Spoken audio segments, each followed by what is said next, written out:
All right, so we're doing this is going to be a shorty, I think, but this is a retro review of Creative Teaching Press's uh, awards, and we have one on display here.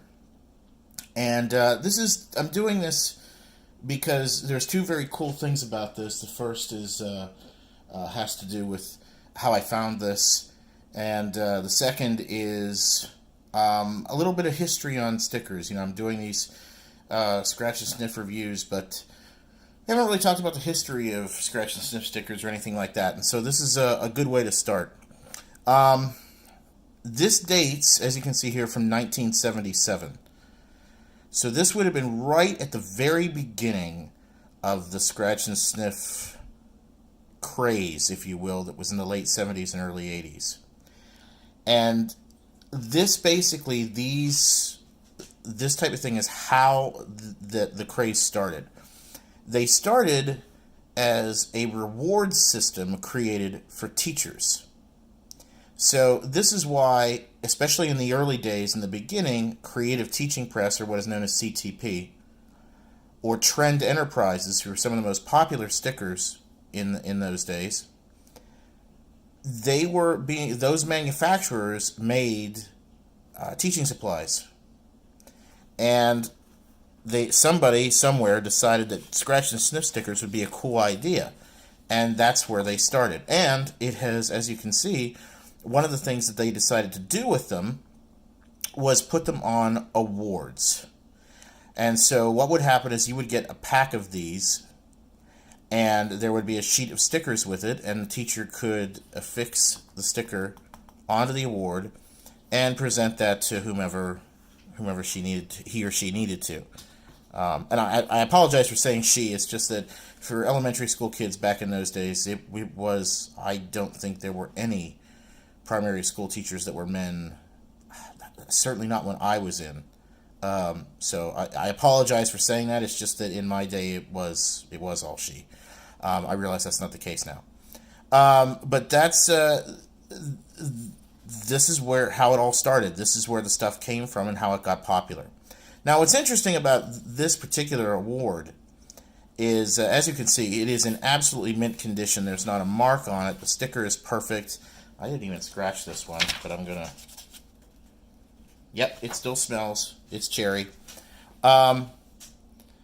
It's interesting how I came about these. Now, for a lot of people that collect things, whether it's toys or whatever, I guess what you would call pop culture collectibles of any kind, there's a phrase that you'll see online occasionally, in the wild. And basically what that means is that the individual found whatever the item is in the wild. They found it at a store, they found it at a swap meet, they found it somewhere.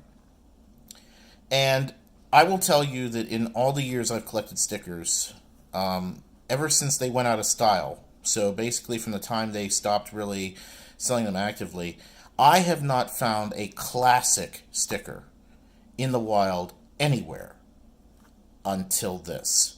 So the story goes, I was at a local antique store, and I rounded the corner, and in one of the dealer's booths, I spied all of these. And as you can see, they were boarded. As you can see, they were very inexpensive.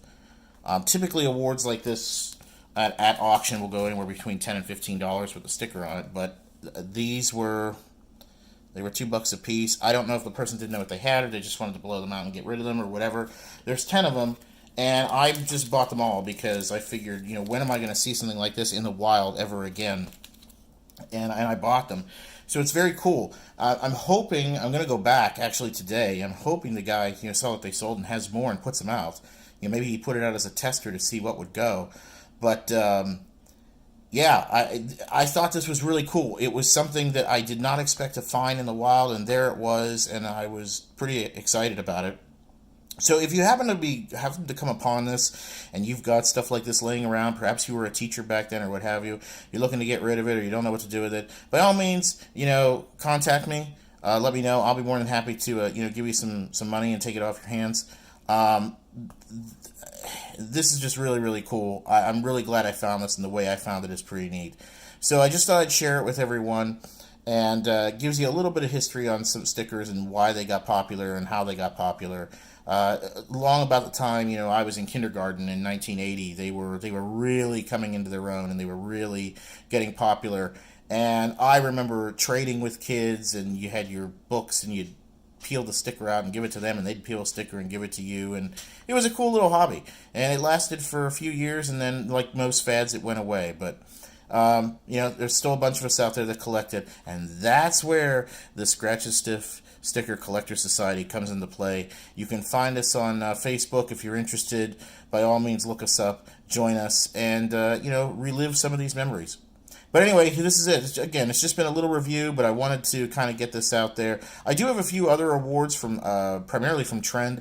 I may get some may do a little review of all of those at some point, just so you can see them, have a little bit of differences that you can take a look at. Obviously, the longer it went, the more colorful they got, and the more colors they used, and that sort of thing. This is, like I said, this is a very early example from '77.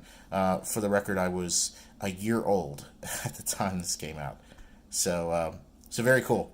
But anyway, there it is. It's Creative Teaching Press, one of their first rewards with a Scratch and Sniff sticker. This has been a retro review for the Scratch and Sniff Sticker Collector Society.